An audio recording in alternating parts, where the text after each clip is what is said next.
Hi kids, Nonno, welcome back. Christmas is almost here. Ekeresimesi erubego no. N'oge a, ọtụtụ ndị Igbo na-ala obodo ha ka ha hụ ụmụnne ha dị iche iche. This is a time when many Igbo families go back to their hometowns to see their different relatives. Ekeresimesi is not just a religious celebration.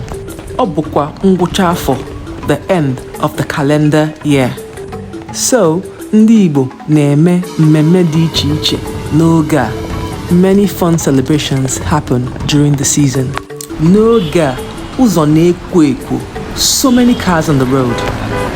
Ụgbọala everywhere because people are traveling, ịga njem, back to their hometowns.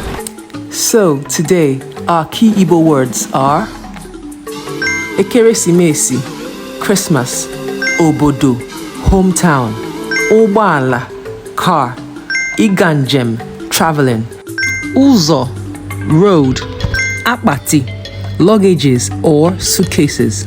Let's say them together. Ready? Ekeresimesi, obodo, ụgbọala, ịga njem, ụzọ, akpati. Great job, kids. Daalụnụ. Now you know some Igbo words for the Christmas season. Ekeresimesi.